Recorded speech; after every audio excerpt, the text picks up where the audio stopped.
اچھا جی، آج کا چیپٹر ہے وہ ہے جی باب نمبر 2 ہے. اس میں باب نمبر 2 کا نام ہے ایمانیات اور عبادات. ٹھیک ہے جی. اس میں سب سے پہلے ایمانیات میں آئیں گے. ایمانیات میں جو ہے نا یہ آپ کے جو بیسک بلیفز ہوتے ہیں نا، بیسک بلیفز یا فنڈامنٹل بلیفز جو ہوتے ہیں وہ ہم پڑھیں گے، جس میں آپ کے توحید، رسالت، آخرت، ملائکہ یعنی فرشتوں پر، اور کتابوں پر ایمان. ان 5 چیزوں کے بارے میں جو ہے ہم اس باب میں پڑھیں گے ایمانیات والے میں. ٹھیک ہو گیا جی. عبادات والا جو باب ہے یہ ہوگی 5 چیزیں ایمانیات میں. عبادات میں نماز، روزہ، زکوٰۃ اور حج. ٹھیک ہے نا، یہ چیزیں ہم پڑھیں گے عبادات والے چیپٹر میں. تو ہم شروع کرتے ہیں سب سے پہلے توحید سے. توحید کے دلائل، کیا پروف ہے؟ دلائل پروفس کو کہتے ہیں. کیا پروف ہے کہ جو خدا ہے، گاڈ ہے، وہ صرف ایک ہی ہے، زیادہ نہیں ہے. ٹھیک ہے. گاڈ جو ہے وہ از اکول ٹو 1 ہے، ناٹ مور دین 1، ایک سے زیادہ نہیں ہے. ٹھیک ہو گیا نا. تو اس کا کیا پروف ہے؟ لاجیکل دلائل جو ہیں وہ 3 قسم کے ہوں گے. جو دلائل ہیں یا جو لاجکس ہیں یا جو پروف ہے، یہ 3 قسم کے ہیں. پہلا قرآنی، دوسرا حدیث، اور تیسرا عقلی. ٹھیک ہو گیا نا. یہ 3 قسم کے پروفس آئیں گے. ہم چیپٹر کو پڑھنا شروع کرتے ہیں، دیکھتے ہیں اس میں کیا کیا آتا ہے. ٹھیک ہے جی. اچھا جی. وجود باری تعالیٰ، اللہ تعالیٰ کے وجود اور توحید کے دلائل کے ہیں. توحید کے لغوی معنی ایک ماننا اور اس کو یکتا جاننے کے ہیں. 3 کی اصطلاح میں، ٹھیک ہے، 3 کی اصطلاح میں اللہ تعالیٰ کو اپنی ذات، اپنی صفات، ربوبیت، الوہیت اور عبادت میں. یہ توحید کی 5 اقسام میں 2، 3، 4 اور 5. یہ ابھی ہم نیچے جا کے پڑھیں گے. میں اکیلا ماننا کہ اس کے علاوہ اور کوئی بھی نہیں، اور لا شریک کوئی ہو بھی نہیں سکتا، ہے بھی نہیں اور ہو بھی نہیں سکتا، توحید کہلاتا ہے. اللہ تعالیٰ نے جتنے بھی انبیاء کرام علیہ السلام مبعوث فرمائے، پیدا فرمائے، سب نے لوگوں کو اللہ تعالیٰ کی وحدانیت، اس کو ایک ماننے اور اسی کی عبادت کرنے کی تلقین فرمائی. جو میں نے آپ کو بتایا یہ آپ کے بنیادی عقائد ہیں.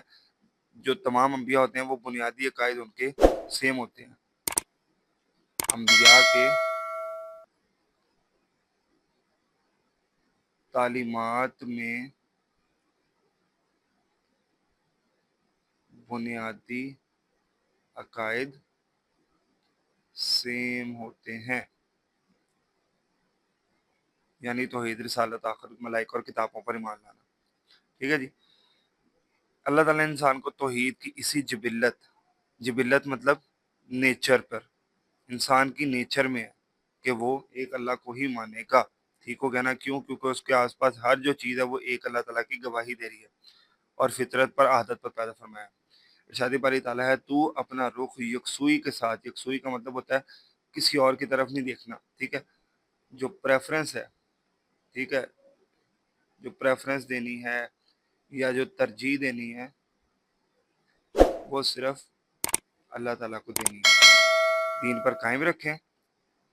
یہی اللہ کی وہ فطرت ہے جس پر اس نے لوگوں کو پیدا فرمایا ہے. انسان کو اگر اس کی فطری طبیعت پر چھوڑ دیا جائے، یعنی انسان کو کہا جائے یار آپ کوئی دین نہ مانو، کوئی حدیث نہ مانو، کوئی قرآن، کوئی آیت نہ مانو، جو آپ کا دل کرتا ہے وہ کرو، تو وہ اپنی فطرت کی آواز پر دین توحید کو ہی اختیار کرے گا. ٹھیک ہوگا جی. فطرت کی آواز پر جب وہ سوچے گا، سمجھے گا، ادھر ادھر غور و فکر کرے گا، وہ کیسے غور و فکر کرے گا، کیا کرے گا، کس طرح پہنچے گا، اس کا آگے جا کے ہم ڈسکشن کرتے ہیں. لیکن اس کی فطرت جو ہے نا، اس کے نیچرل اگر وہ سوچے گا تو ایک خدا کی طرف ہی آئے گا جس پر اللہ تعالیٰ نے اسے فائدہ فرمایا ہے، کیونکہ ذات باری تعالیٰ اور اس کی توحید کا تصور اللہ تعالیٰ نے انسان کی فطرت میں رکھا ہے. اچھا جی. یہاں سے ہو رہا ہے لاجیکل پروف شروع. جیسے کسی گھڑی کو دیکھ کر سمجھ آتا ہے کہ یار جو مرضی ہو جائے، جتنے مرضی بڑے دھماکے ہو جائے، جتنی مرضی خود بخود ہی چیزیں ہو جائے، لیکن ایک سٹرکچرڈ فارم میں، ایک جو ہے نا وہ گھڑی جو کہ آپ کو 12 گھنٹے میں ٹائم بتاتی ہے اور نان اسٹاپ بتاتی جاتی ہے، ٹھیک ہے، ایک ایسی مشین بنانا پاسبل ہی نہیں ہے. جو مرضی کر لو، دنیا میں کوئی ایسی چیز نہیں جو خود بخود ہی گھڑی تیار کر دے، ٹھیک ہے نا. گھڑی خود بخود نہیں ہو سکتی، کوئی مشین، کوئی بنانے والا اس کے پیچھے ضرور ہوگا، ٹھیک ہے. اتنا بڑا مکان ہے، پلستر ہوا ہے، لینٹر ڈلا ہے، جو ہے نا وہ پینٹ ہوئے ہیں، ٹھیک ہے، آندھی طوفان بارش جو ہے وہ برداشت کر رہا ہے، زلزلے برداشت کر رہا ہے، ٹھیک ہے نا. تو ایسے کیسے ہو سکتا ہے یہ خود بخود ہی اینٹیں اکٹھی ہوئی ہیں ایک دوسرے کے اوپر بیٹھی ہیں اور ایک مکان بن گیا؟ کسی مستری کا، کسی مزدور کا، کسی آرکیٹیکٹ کا، کسی میسنری کا آپ کو خیال آتا ہے کہ یار کسی نے بنایا.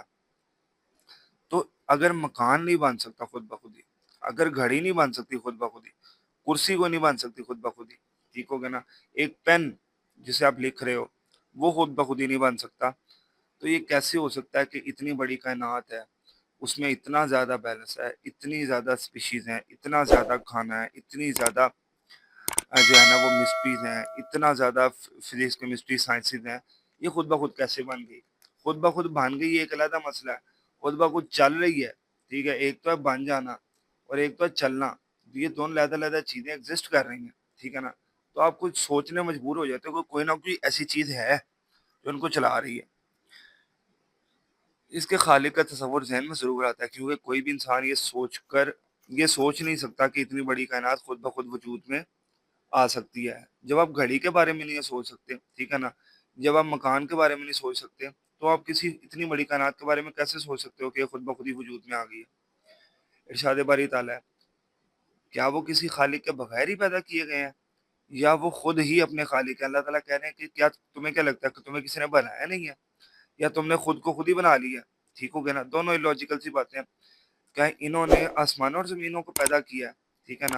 یا تو ہے یہ نا کہ تم لوگوں نے خود آسمانوں اور زمینوں کو پیدا کیا ہے. اگر نہیں پیدا کیا تو اس کو مانو جس نے پیدا کیا. ہرگز نہیں، بلکہ اصل بات یہ ہے کہ وہ یقین ہی نہیں رکھتے. بل لا یوقنون، وہ یقین ہی نہیں رکھتے. نظام کائنات میں مختلف جہانوں کا وجود اور ان میں تنوع کہتے ہیں اقسام، مختلف اقسام کو تنوع کہتے ہیں. تنوع خالق حقیقی کے وجود کا پتہ دیتا ہے، ٹھیک ہے. اتنی بڑی کائنات ہے، اتنی سپیشیز ہیں، جیسے سائنس کہتی ہے کہ ٹل ناؤ ارتھ پہ مور دین 2 ملین اسپیشیز جو ہے نا وہ ڈسکور ہو چکی ہیں. 2 ملین اسپیشیز، ٹھیک ہے، اور ان میں سے ایک اسپیشی انسان ہے، ایک ہیومنس کی ایک اسپیشی ہے، اور وہ بھی مور دین 7 بلین، ٹھیک ہو گیا نا. اس کے بعد اینیملز میں اتنی اسپیشیز ہیں، ٹھیک ہو گیا جی. اس کے بعد پلانٹس میں اتنی اسپیشیز ہیں، ٹھیک ہو گیا جی. اتنا سارا کچھ ہے. واٹر میں رہنے والے اینیملز ہیں، land animals, land birds, land insects, کافی سارا کچھ ہے، ٹھیک ہو گیا نا. اتنی اقسام کی چیزیں پائی جا رہی، اتنے اقسام کے کھانے، ہر کا ٹیسٹ ڈفرینٹ، ہر کا درخت ڈفرینٹ، ہر کا پتا ڈفرینٹ، ہر کی جگہ آف برتھ ڈفرینٹ، ٹھیک ہے نا. اتنی بڑی زمین ہے، زمین کے اندر اتنے سارے فاسل فیولز ہیں، ریزروائرز ہیں، پانی ہے، کہیں پہ کھارا ہے، کہیں پہ میٹھا ہے، اتنی مختلف قسم کی کائنات ہے. تو وہ کہتی ہے کہ وہ خالق حقیقی کے وجود کا پتہ دیتا ہے. کائنات میں پائی جانے والی تمام چیزوں کا از خود وجود میں آنا عقلاً محال ہے. آپ کی عقل خود کہتی ہے کہ یار یہ پاسبل ہی نہیں ہے. محال امپاسبل چیز کو کہتے ہیں، ٹھیک ہو گیا نا، کہ عقل اس بات کو کہتی ہے کہ یہ پاسبل ہی نہیں ہے. آسمان اور زمین، مختلف مخلوقات، ان کے رنگ و مزاج کا اختلاف، چشمے، ندیاں، پہاڑوں سے جو پانی بہتا ہے اس کو چشمے کہتے ہیں، ندیاں، سمندر، انواع و اقسام یعنی طرح طرح کے پودے اور درخت اس بات کی گواہی دیتی ہیں کہ ایک ایسی ہستی موجود ہے جو ان سب کو کنٹرول کری. اللہ تعالیٰ نے نظام کائنات کے نظم و ضبط کے بارے میں ارشاد فرمایا، وہ جس نے 7 آسمان اوپر نیچے اوپر تلے بنا دیے، تم رحمان کی تخلیق میں کوئی فرق نہیں دیکھو گے. آج تک سائنس جو ہے نا وہ زمین اور آسمان میں کوئی غلطی نہیں نکال سکی کہ یار یہ چیز غلط بنی ہے، چیز انسانوں کو نقصان دے رہی ہے. تو تم نگاہ ڈالو اور دیکھو، کیا تمہیں کوئی شگاف نظر آتا ہے؟ کیا تمہیں کوئی سراغ؟ کیا تمہیں کوئی غلطی؟ کیا تمہیں کوئی کوتاہی؟ کیا ایسی چیز جو بہتر ہو سکتی ہے تمہیں نظر آتی ہے؟ پھر تم دوبارہ نگاہ ڈالو، تھک ہار کر تمہاری طرف ناکام پلٹ آئے گی کہ یار کوئی غلطی نہیں مل رہی. تو ایک ایسی چیز آپ کہتے ہو یہ خود بخود ہی بن گئی ہے، اوپر سے اس میں غلطی بھی کوئی نہیں ہے، ٹھیک ہے، تو بیس لیس سی بات ہے۔ اللہ تعالیٰ نے اس کائنات میں ایک ایک چیز کو خاص ترتیب اور اندازے سے پیدا فرمایا، اور وہ اپنی اس ترتیب اور تنظیم سے ذرا برابر ادھر ادھر نہیں ہو سکتی۔ ارشاد باری تعالیٰ ہے، نہ سورج سے ہو سکتا ہے کہ وہ چاند کو پکڑ لے، نہ رات ہی دن سے پہلے آ سکتی ہے، اور سب کے سب اپنے دائرے میں تیر رہے ہیں، ٹھیک ہو گیا۔ جس کا جو ٹائم ہے، جس کا جو کام ہے، اس نے پورا کرنا ہے، کوئی بھی اپنی مرضی نہیں کر سکتا سوائے انسانوں اور جنوں کے، ان کو مرضی ملی ہوئی ہے۔ ایک کائنات اور اس میں موجود تمام مخلوقات اپنی اپنی تخلیق کا مقصد پورا کر رہے ہیں، اور یہ نظام بغیر کسی خلل کے، بغیر کسی تنگی کے جاری و ساری ہے، چلتا جا رہا ہے، ٹھیک ہے، جاری و ساری چلتا جا رہا ہے۔ خلل، تنگی یا مشکل کو کہتے ہیں۔ ان تمام چیزوں کی ترتیب اور تنظیم میں تضاد نہ ہونا، تضاد کہتے ہیں لڑائی نہ ہونا، کوئی غلطی نہ ہونا، غلطی یا فرق کو کہتے ہیں نہ ہونا، اس بات کی دلیل یعنی پروف ہے کہ اس کائنات کو پیدا کرنے والا خالق ایک ہے، کیونکہ اگر ایک سے زیادہ خالق ہوتے تو اس کائنات کا نظام دھرم بھرم ہو جاتا۔ کیوں؟ اگر دو خدا ہوتے، وہ ایک کہتا ہے کہ سورج جو ہے وہ ایسٹ سے نکلے گا، دوسرا کہتا ہے ویسٹ سے نکلے گا، اب دونوں خدا ہیں، بات تو کسی ایک کی مانی جانی تھی نا، ٹھیک ہو گیا نا، تو دونوں میں جو ہے نا وہ لائٹ جو ہے نا وہ فائٹ ہو جانی تھی، لڑائی ہو جانی تھی، ٹھیک ہے، جس کی وجہ سے اگر خدا ہی لڑ پڑیں گے آپس میں تو زمین اور کائنات کا نظام تو ختم ہو جائے گا۔ دھرم برم کہتے ہیں تباہ و برباد ہونے کو۔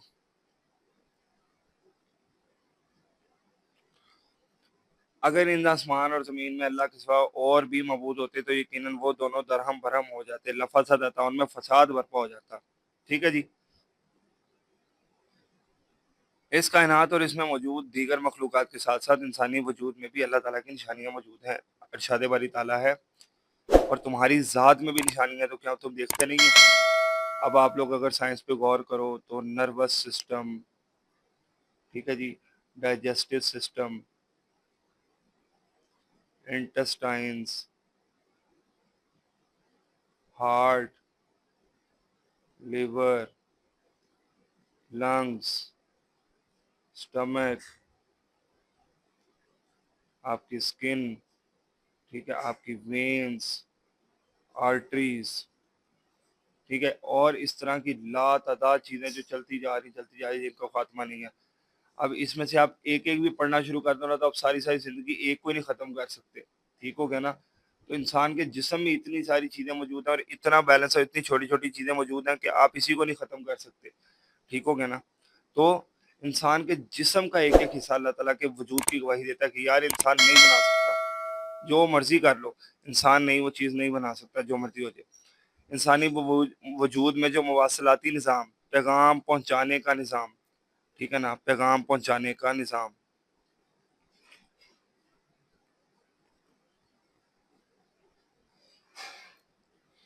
وہ دنیا کے کسی بھی نظام سے کہیں زیادہ مکمل پرفیکٹ کو کہتے ہیں، جس میں کوئی غلطی نہ ہو، اور پیچیدہ کمپلیکس کو کہتے ہیں،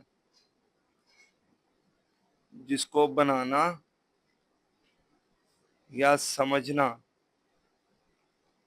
مشکل ہو، ٹھیک ہو گیا جی۔ اگر ہم غور کریں تو ہمارے دل سے آواز آئے گی کہ انسانی وجود یقیناً ایک عظیم خالق کی خوبصورت ترین تخلیق ہے، اور اس انسان کو اور کائنات کو بنانے والا خالق اکیلا اللہ تعالیٰ، اور اس میں کوئی دوسرا اس کا شریک نہیں ہے۔ یہی عقیدہ توحید کہلاتا ہے۔ اب آپ نے عقیدہ توحید جو ہے وہ قرآن سے بھی پڑھ لیا، اور حدیث سے، اور یہ عقلی دلائل سے بھی پڑھ لیا، ٹھیک ہو گیا جی۔ اب ہم توحید کی اقسام پہ آتے ہیں جو ہم نے اوپر پڑھی تھی 5۔ اللہ تعالیٰ کی ذات میں توحید فی ذات، کہ اللہ تعالیٰ جو ہے وہ اپنی حقیقت میں، اپنی ذات میں، خود میں واحد اور یکتا ہے، وہ بے نیاز ہے، بے نیاز، انعام کی پرواہ نہ ہونا، ٹھیک ہے، اسے آپ سے کوئی انعام نہیں چاہیے، اسے آپ سے آپ کی باتیں نہیں چاہیے، اسے آپ کا کچھ بھی نہیں چاہیے، ٹھیک ہے، نہ اس کی کوئی اولاد ہے اور نہ وہ کسی کو اولاد ہے، نہ اس نے کسی کو پیدا کیا نہ وہ کسی سے پیدا ہوا ہے، ٹھیک ہو گیا جی۔ اور اس کا کوئی ہمسر، اس جیسا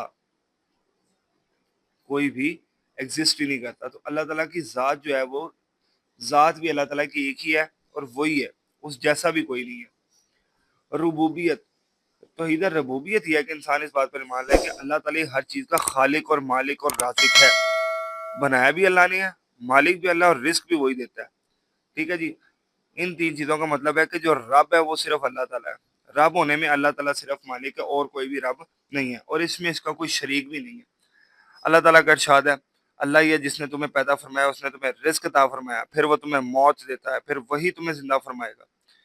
کیا تمہارے شریکوں میں سے بھی کوئی ایسا ہے جو ان میں سے کوئی کام کر سکتا ہو؟ وہ اللہ پاک ہے اور بہت بلند ہے اس سے جو وہ شریک ٹھہراتے ہیں، ٹھیک ہوگا جی۔ سب سے پہلا، اللہ تعالیٰ اپنی ذات میں واحد اور یکتا ہے، اس کے ساتھ اس کے جیسا کوئی نہیں ہے۔ خالق، مالک اور رازق اللہ تعالیٰ ہے، اس کے علاوہ کوئی نہیں ہے۔ الوہیت، جب ذات میں ایک ہے، خالق مالک رازق بھی وہی ہے، ٹھیک ہے نا، تو اس سے مراد یہ کہ اس بات پر ایمان لایا جائے کہ صرف اللہ تعالیٰ ہی معبود برحق ہے، جس کی عبادت کرنی ہے، اصل معبود، اصل عبادت کے لائق اللہ تعالیٰ ہے، ٹھیک ہو گیا نا۔ اس کی عبادت میں کوئی اس کا شریک ہو ہی نہیں سکتا، ٹھیک ہو گیا نا۔ جب وہ اس کی کوئی اولاد نہیں ہے، وہ واحد ہے اور خالق مالک رب بھی وہی ہے، تو عبادت بھی صرف اسی کی جائے گی، عبادت بھی صرف اسی کی جائے گی، ٹھیک ہے۔ یعنی اللہ تعالیٰ کے سوا کسی اور کی عبادت کرنا قطعاً بالکل بھی جائز نہیں ہے، اور پھر پوری زندگی اللہ تعالیٰ کے احکام کے تحت گزارنا، ایک عبادت کرنا پھر اس کی بات مانتے مانتے ساری زندگی گزار دینا، توحید الوہیت ہے۔ جو شخص اپنے رب سے ملاقات کی امید رکھتا ہے، اسے چاہیے کہ وہ نیک عمل کرے اور اس کی عبادت میں کسی کو شریک نہ کرے، جو مرضی ہو جائے، ٹھیک ہو گیا نا۔ ذات میں ایک، خالق مالک رازق رب بھی وہی ہے، تو عبادت بھی اسی کی۔ عبادت کے بعد جتنی صفات ہم اللہ تعالیٰ کی مانتے ہیں وہ صرف اللہ تعالیٰ کی اپنی ہے، کسی دوسرے کی صفات وہ ہو ہی نہیں سکتی، ٹھیک ہے نا۔ توحید اسماء و صفات، اللہ تعالیٰ کو اس کی خاص اسماء و صفات میں یکتا اور تنہا ماننا، یعنی رحمان بھی وہی ہے، رحیم بھی وہی ہے، حیو بھی وہی ہے، قیوم بھی وہی ہے، اول بھی وہی ہے، آخر بھی وہی ہے، ظاہر بھی وہی ہے، باطن بھی وہی ہے۔ جتنی خصوصیات اللہ تعالیٰ کی ہیں وہ کسی اور کی نہیں ہے، صرف اور صرف اللہ تعالیٰ کی اپنی ہے، پرسنل ہے، ذاتی ہیں۔ اللہ تعالیٰ کو اس کے خاص اسماء و صفات، اسماء نام کو کہتے ہیں، صفات خوبیوں کو کہتے ہیں۔ میں یکتا اور تنہا ماننا توحید اسماء و صفات ہے، یعنی یہ اعتقاد، یقین رکھنا کہ جس طرح اللہ تعالیٰ اپنی ذات کے اعتبار سے، ٹھیک ہے نا، ذات کے اعتبار سے کون سی توحید تھی؟ توحید فی الذات، ٹھیک ہے نا، واحد، اکیلا اور یکتا ہے۔ اس طرح وہ اپنی خاص اسماء و صفات اور افعال، افعال کہتے ہیں کام، میں بھی واحد اور یکتا، اس جیسا کام بھی کوئی نہیں کر سکتا، ٹھیک ہو گیا جی۔ یہ آپ نے 4 اقسام پڑھ لی۔ ذات میں ایک ہے، رب بھی وہی ہے، عبادت بھی اسی کی، اور صفات جتنی ہیں وہ بھی ساری اسی کی اپنی ہے۔ شرک کی اقسام، اب آپ ان چاروں کو الٹا کرو گے نا، اللہ تعالیٰ کی حقیقت میں کسی اور کو اتنا ماننا، وہ شرک فی ذات ہے۔ ربوبیت میں شرک، اللہ تعالیٰ کے علاوہ کسی کو خالق مالک اور رازق ماننا۔ الوہیت میں شرک، کسی اور کی عبادت کرنا۔ اسماء و صفات میں شرک، کسی اور میں یہ خصوصیات ماننا کہ رحمان کوئی اور بھی ہے، رحیم کوئی اور بھی ہے، ٹھیک ہے، پڑھ لیتے ہیں۔ شرک کے لغوی معنی حصہ داری اور ساجے پن کے ہیں۔ دین کے اسلام میں شرک کا مفہوم یہ ہے کہ اللہ تعالیٰ کی ذات، صفات یا صفات کے تقاضوں میں کسی اور کو اس کا حصہ دار اور ساجی ٹھہرانا۔ اس کی 3 اقسام ہیں۔ ذات میں شرک، اس کا مفہوم یہ ہے کہ اللہ تعالیٰ کی حقیقت میں کسی دوسرے کو حصہ دار سمجھنا، یعنی اللہ تعالیٰ جیسا کوئی اور بھی ہے، یا اللہ تعالیٰ کی کوئی اولاد ہے، یا کوئی بیٹا ہے، یا اللہ تعالیٰ کا کوئی باپ ہے، کوئی بیٹا، نعوذ باللہ۔ جیسے ہم نے پڑھا تھا ذات میں کسی کو نہیں ماننا، اس طرح ذات میں ماننا کسی کو شرک ہے۔ اس کی صورت یہ ہے کہ کسی دوسرے میں حقیقت مان کر اسے اللہ تعالیٰ کا ہمسر اور برابر سمجھنا، کہ یار یہ اللہ تعالیٰ کے برابر ہے، تو جتنا اللہ تعالیٰ سے ڈرنا ہے، جتنی اس کی بات کرنی اتنی اس کی بھی کرنی ہے۔ دوسری صورت یہ ہے کہ اللہ تعالیٰ کو کسی اور کی اولاد سمجھنا، یا کسی کو اللہ تعالیٰ کی اولاد سمجھنا، جیسے کچھ لوگ جو ہیں وہ عیسیٰ علیہ السلام کو اللہ تعالیٰ کا بیٹا کہتے ہیں، فرشتوں کو اللہ تعالیٰ کی بیٹیاں کہتے ہیں، نعوذ باللہ، کیونکہ والد اور اولاد کی حقیقت ایک ہی ہوتی ہے، ٹھیک ہے جی۔ یعنی کہ اگر والد ہے تو وہ کسی کی اولاد ہے، اگر اولاد ہے تو اس کا والد ہے۔ لہذا جس طرح 2 خداؤں یا 3 خداؤں کو ماننا شرک ہے، اسی طرح کسی کو اللہ تعالیٰ کا بیٹا یا بیٹی سمجھنا بھی شرک ہے، ٹھیک ہو گیا جی۔ لم یلد ولم یولد، سورۃ الاحد کا اخلاص کا ریفرنس دے سکتے ہو، نہ وہ کسی کا باپ ہے اور نہ وہ کسی کا بیٹا ہے۔ صفات میں شرک، ابھی پڑھا صفات میں شرک۔ صفات میں توحید کیا ہے؟ کہ صفات اس کی اپنی ہے۔ تو صفات میں شرک، اللہ تعالیٰ جیسی صفات کسی دوسرے ماننا، کہ اور بھی کوئی ہو سکتا ہے، کوئی اور بھی سب سے علم والا ہو سکتا ہے، قادر ہو سکتا ہے، قدرت والا ہو سکتا ہے، یا ارادہ کسی دوسرے کے لیے ثابت کرنا، کسی دوسرے کو ازلی اور ابدی ہمیشہ ہمیشہ کے لیے زندہ سمجھنا، ہمیشہ ہمیشہ ابدی سمجھنا، یا اس کی صفات کو ذاتی سمجھنا کہ یار یہ جو بات مان لیتا ہے اس کی اپنی ہے، ہمیشہ زندہ ہے، یہ اس کی اپنی صفت ہے، اللہ تعالیٰ نے اس کو زندہ نہیں کیا ہے، معاف کر دیتا ہے تو یہ رحمان ہے، ٹھیک ہے نا، نعوذ باللہ۔ اللہ تعالیٰ کی طرح کامل سمجھنا، کسی دوسرے کو قادر مطلق، ٹھیک، قادر مطلق کا مطلب ہے کہ کام کا جو اختیار ہے، کام کا اختیار بلکہ مکمل اختیار، اس کو کہتے ہیں قادر مطلق سمجھنا، کہ میرا جو کام ہے وہ صرف یہی بندہ ٹھیک کر سکتا ہے، اللہ تعالیٰ نہیں کر سکتا، یہ سب شرک ہے۔ قرآن میں آتا ہے لیسا کمثلہ شیء، اللہ جیسی کوئی شے نہیں ہے۔ صفات کے تقاضوں میں شرک۔ اللہ تعالیٰ عظیم صفات کا مالک ہے، ان صفات کی عظمت کا تقاضا یہ ہے کہ صرف اسی کی عبادت کی جائے، ٹھیک ہے نا، جیسے آپ صفات میں مان رہے ہو کہ معبود وہی ہے تو عبادت پھر اسی کی کرنی ہے۔ صفات کا تقاضا، صفات ہی آپ سے ڈیمانڈ کرتی ہیں، ٹھیک ہے نا، کہ اگر رحمان آپ اللہ کو مان رہے ہو تو پھر معافی اللہ سے ہی مانگنی اور کسی سے نہیں مانگنی، اور اسی کے سامنے پیشانیاں جھکائی جائیں، پیشانیاں ماتھے کو کہتے ہیں۔ حقیقی اطاعت اور محبت کا صرف اسی کو حقدار سمجھا جائے اور یہ ایمان رکھا جائے کہ وہی حقیقی کارساز ہے، حقیقی کارساز، کام بنانے والا، ٹھیک ہو گیا جی، یا جو آپ نے اوپر پڑھا ہے قادر مطلق، وہ اللہ تعالیٰ کو سمجھنا ہے، کسی اور کو نہیں سمجھنا۔ اقتدار اعلیٰ صرف اسی کے ہاتھ میں ہے، اقتدار اعلیٰ حکومت، سب سے زیادہ حکومت، اسی کے قوانین پر عمل کرنا ضروری ہے، اور اگر کوئی اللہ تعالیٰ کے علاوہ کسی اور کی بات کرتا ہے یا اپنی پیشانی جھکاتا ہے یا حقیقی اطاعت و محبت کا حقدار سمجھتا ہے تو یہ صفات کے تقاضوں میں شرک کہلائے گا۔ اللہ تعالیٰ کا ارشاد ہے کہ تم اللہ کے سوا کسی کی عبادت نہ کرو۔ اللہ تعالیٰ کو ہی نعمتیں عطا کرنے والا سمجھا جائے کہ نعمتیں ساری اللہ دیتا ہے، خلوص دل سے اس کی عطا کردہ نعمتوں پر اس کا شکر کیا جائے۔ ہر مشکل وقت میں اللہ تعالیٰ ہی کو قادر مطلق، کام بنانے والا اور اسباب پیدا کرنے والا، یعنی آسانیاں پیدا کرنے والا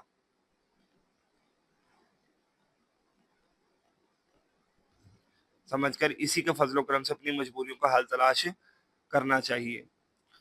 عقیدہ توحید ہم سے کیا ڈیمانڈ کرتا ہے؟ عقیدہ توحید تقاضے کہتے ہیں ڈیمانڈز کو۔ عقیدہ توحید ہمارے اندر ہے تو کیا کہتا ہے وہ، کہ ہمارے اندر عقیدہ توحید ہے تو ہمارے اندر کیا چینج آنا چاہیے؟ ہمیں عقیدہ توحید پر ایمان رکھتے ہوئے شرکیہ تصورات، شرکیہ خیالات، تصورات کہتے ہیں خیالات کو، اور اعمال سے بچنا چاہیے، اور یہ بات ذہن نشین کر رہے، ذہن میں بٹھا لینی چاہیے، نشین بٹھانے کو کہتے ہیں، کہ شرک صرف لکڑی یا پتھر کے بت کی پوجا کرنے کا نام نہیں ہے، ٹھیک ہے، یہ بھی شرک ہے، بلکہ یہ بھی شرک ہے کہ اپنی مشکلات کے حل کے لیے یا اپنی ضروریات کو پورا کرنے کے لیے اللہ تعالیٰ کے علاوہ کسی اور سے لو لگائی جائے۔ لو کہتے ہیں امید کو، کہ آج یہ فلانے بزرگ ہیں، فلانے بھائی ہیں، فلانے بندے ہیں کہ یہ میرا کام کروا سکتے ہیں، اللہ تعالیٰ کو چھوڑو رہنے دو، ان کا کیا کرنا ہے۔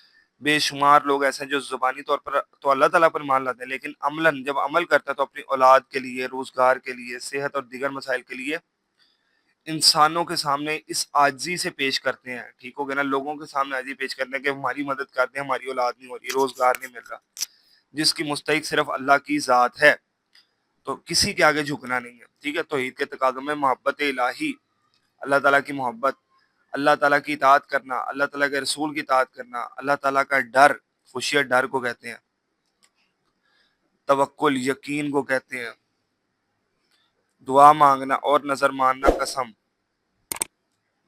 اور صرف اللہ تعالیٰ کو سجدہ کرنا وغیرہ شامل ہیں۔ عملی زندگی میں جب ہم توحید پر عمل کرتے ہیں تو ہماری زندگی میں کیا فائدے آتے ہیں؟ تو آخری اخروی فائدے نا، زندگی میں کیا فائدے آتے ہیں؟ پہلا فائدہ، ہماری عزت نفس کی حفاظت ہوتی ہے۔ کیسے؟ ہمیں جب کسی کے سامنے ترلا منت نہیں کرنا پڑتا، کسی کے سامنے سجدہ نہیں کرنا پڑتا، ہمارا مسئلہ کسی کے سامنے آتا ہی نہیں ہے، تو ہمیں عزت میں اضافہ ہوتا ہے کہ یار یہ بندہ صرف اللہ تعالیٰ سے مانگ کے کسی کے آگے جھکتا نہیں ہے۔ یہ عقیدہ توحید پر ایمان سے انسان کو عزت نفس عطا ہوتی ہے جب انسان پختہ عقیدہ رکھتا ہے کہ ساری کائنات کا خالق، مالک اور رازق صرف اللہ تعالیٰ ہے، یعنی توحید ربوبیت، ٹھیک ہے نا، یہ آپ کو اسی طرح یاد ہوگی، آپ نے لگاتے رہنا بس۔ وہی قادر مطلق ہے اور تمام اختیارات اسی کے پاس ہے، یہ ہوگی توحید اسماء و صفات، ٹھیک ہے۔ تو انسان صرف اللہ تعالیٰ سے لو یعنی امید لگاتا ہے، وہ اللہ تعالیٰ ہی سے مانگتا ہے، اور اسی کی محبت اور خوف میں اپنا دل بساتا ہے، جس سے وہ دنیاوی بتوں اور دیگر جھوٹے معبودوں کے سامنے جھکنے سے بچ جاتا ہے۔ عجز و انکساری کی دولت، عجز و انکساری کہتے ہیں کہ جو ہے نا وہ غرور و تکبر سے بچ جانا۔ عقیدہ توحید پر ایمان سے انسان میں عجز و انکساری پیدا ہوتی ہے۔ عقیدہ توحید پر ایمان رکھنے والا شخص یقین رکھتا ہے کہ کائنات کی سب سے بالادر ہستی یعنی توحید الوہیت، توحید فی الذات اللہ تعالیٰ ہے، بادشاہی اور اختیار دینے والا صرف اللہ تعالیٰ ہے، واپس لینے کا اختیار بھی اس کے پاس ہے، عزت اور ذلت کا مالک بھی ہے وہ اکیلا اللہ ہے۔ لہذا ایسا شخص تکبر و غرور کی بجائے عزت و انکساری اختیار کرتا ہے۔ عزم اور ہمت پیدا ہوتی کیسے؟ عقیدت و پر ایمان رکھنے والا عزم اور حوصلے کا پیکر مثال ہوتا ہے، پیکر مثال کو کہتے ہیں۔ اس کی تمام امیدیں اللہ تعالیٰ ہی کی ذات سے وابستہ ہوتی ہیں۔ وہ اس بات پر پختہ ایمان رکھتا ہے کہ زندگی میں کیے گئے تمام اچھے اعمال کی جزا اس کا ثواب آخرت میں ملے گا، جس سے اس میں عزم اور ہمت اور حوصلہ پیدا ہوتا ہے۔ استقامت اور بہادری، استقامت کہتے ہیں ڈٹے رہنا، یقین رکھنا۔ عقیدہ توحید پر ایمان رکھنے سے انسان میں استقامت اور بہادری کی صفات پیدا ہو جاتی ہیں۔ عقیدہ توحید کا حامل شخص یہ پختہ اعتقاد یقین رکھتا ہے کہ زندگی اور موت اور نفع نقصان کا مالک صرف اور صرف اللہ تعالیٰ ہے، لہذا وہ صرف اللہ تعالیٰ کے سامنے جھکتا ہے اور اسی کا خوف اپنے دل میں رکھتا ہے۔ اس اعتقاد کی بدولت وہ بہادری استقامت کا پیکر بن جاتا ہے۔ اعتقاد یقین کو کہتے ہیں، یاد رکھنا ہے۔ قناعت اور استغنا،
اچھا جی، اگلا ہے قناعت و استغنا.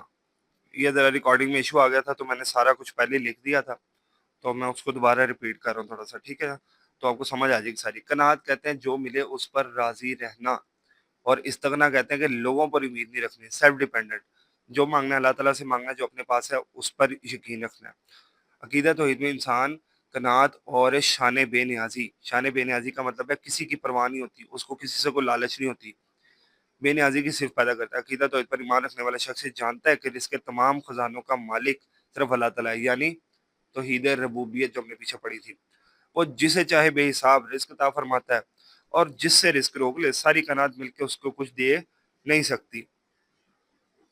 لہٰذا عقیدہ توحید کا حامل شخص لوگوں سے بے نیاز ہو جاتا ہے، لالچ کی پرواہ نہیں ہوتی اس کو کوئی، اور اس میں قناعت کی صفت پیدا ہو جاتی ہے. شخصیت کی نشوونما یعنی بہتری. عقیدہ توحید پر ایمان رکھنے سے انسانی شخصیت میں بہتری یعنی توازن آ جاتا ہے، یعنی میانہ روی آ جاتی ہے، اعتدال آ جاتا ہے، بہتری آ جاتی ہے. ٹھیک ہے، انسان کا مقصد ہے زندگی جینے کا مقصد اور طرز زندگی جینے کا طریقہ متعین ہو جاتا ہے، ڈیفائن ہو جاتا ہے، مختص ہو جاتا ہے کہ میں نے اس لیے زندگی گزارنی ہے. مختص وہ صرف اللہ تعالیٰ ہی کی بندگی کرنے والا ہوتا ہے. تنگی ہو یا خوشحالی ہو وہ اللہ تعالیٰ ہی کو پکارتا ہے. ہر چھوٹا بڑا عمل اللہ تعالیٰ کی خوشنودی کے لیے سر انجام دیتا ہے کہ اللہ تعالیٰ خوش ہوگا میرے اس عمل سے. ٹھیک ہے جی، جس سے اس کی زندگی میں صبر، شکر، توکل یعنی یقین، ٹھہراؤ، توازن اور اطمینان پیدا ہوتا ہے. عقیدہ توحید سے محرومی. عملی زندگی میں شرک کرنے کے نقصانات کیا ہوتے ہیں؟ ٹھیک ہے، عقیدہ توحید سے محرومی اور شرک کا ارتکاب کرنا. شرک کرنے سے انسان کی عملی زندگی پر جو خوفناک اثرات مرتب ہوتے ہیں، مرتب کرنا، ڈالنا، ٹھیک ہے نا، ان میں سے چند درج ذیل نیچے لکھے ہیں. اللہ تعالیٰ نے انسان کو صرف اور صرف اپنی ذات کے سامنے جھکنے کا حکم دیا اور اپنے سوا کسی کے سامنے جھکنے کی تلقین نہ جھکنے کی تلقین کی ہے. شرک کا ارتکاب کرنے والا شخص جب پتھروں پر، درختوں کے، مورتیوں اور دیگر چیزوں کے سامنے سر جھکاتا ہے نا، تو اپنی اور انسانیت کی توہین اور بے عزتی کر رہا ہوتا ہے. اللہ تعالیٰ نے شرک کرنے والے کے بارے میں ارشاد فرمایا، اور جو اللہ کے ساتھ کسی کو شریک کرتا ہے اس کا حال ایسا ہے جیسے وہ آسمان سے گر پڑا. اتنی مصیبت تھی، اس پہ مصیبت کم نہیں ہوئی. رستے میں پھر اسے ایک آسمان سے گر پڑا، پھر اسے پرندے اچک کے لے جاتے ہیں جو بچتا بجتا ہواؤں سے لے کے جا کے دور پھینک دیتی ہے، اس کو کچھ نہیں پتا بنتا. پھر شرک کے ارتکاب کی وجہ سے انسان میں خوف اور وہم مبتلا ہو جاتا ہے کہ یار کوئی بندہ میرا نقصان نہ کر دے. لوگوں سے ڈر رہا ہوتا ہے وہ. ٹھیک ہے، کیونکہ توحید والا بندہ صرف اللہ سے ڈرتا ہے، کسی بندے سے نہیں ڈرتا. وہ پریشانی کا شکار ہو جاتا ہے. شرک کی لعنت جو ہے وہ انسان کو یکسوئی یعنی کنسنٹریشن سے، کوئی بھی کام کرنے کے لیے آپ کو کنسنٹریشن چاہیے. جب آپ کو ہر بندے کا ڈر ہوگا تو آپ کام ہی نہیں کر سکتے. یکسوئی سے محروم کر دیتی ہے اور فکر و عمل سے عاری بنا دیتی ہے. ٹھیک ہو گیا جی، یہ آپ کا چیپٹر ختم ہو گیا ہے. اس کے MCQs دیکھنا ہے. اللہ تعالیٰ کو اس کی ذات، صفات، ربوبیت، الوہیت اور عبادت میں اکیلا ماننا. یہ 5 قسم کی توحید کی اقسام ماننے کو توحید کہتے ہیں. کائنات میں مختلف جہانوں کا وجود اور ان میں اختلاف اور تنوع اقسام پائی جاتی ہیں. کافی ساری پتہ چلتا ہے کہ یہ اللہ تعالیٰ کے بنانے سے اصل خالق کا پتہ دیتی ہیں. انسان کے وجود کا ایک ایک حصہ گواہی دیتا ہے اللہ تعالیٰ کے وجود کی. انسان میں عاجزی اور انکساری کی صفت پیدا ہوتی ہے. فرشتوں پر ایمان لانے سے نہیں، عقیدہ تقدیر پر ایمان لانے سے نہیں، آسمانی کتب پر ایمان لانے سے نہیں، اللہ تعالیٰ پر ایمان لانے سے. عقیدہ توحید پر ایمان لانے. مشرک شخص کے دل میں رعب و دبدبہ ہوتا ہے، نفرت ہوتی ہے نہیں، محبت ہوتی ہے نہیں، خوف ہوتا ہے اس کے دل میں. توحید کا معنی اور مفہوم تحریر کرے. ٹھیک ہے، وہ آپ نے پڑھ لیا. مظاہر قدرت سے وجود باری تعالیٰ کی کوئی ایک دلیل تحریر کریں. یہ مظاہر قدرت آپ نے پڑھ لی اس پیج پہ. یہ اینیمل، پلانٹس، واٹر لینڈ والے، ہیومن باڈی والے، اسپیشیز والے، یہ سارے مظاہر قدرت ہیں. وحدانیت کی ایک دلیل قرآن سے بھی، حدیث سے بھی اور عقل سے، تینوں سے آپ نے دلیل پیش کرنی. توحید کی کوئی 2 اقسام، 5 اقسام میں یہ لکھی ہیں: ذات میں، صفات میں، ربوبیت میں، الوہیت میں اور عبادت میں.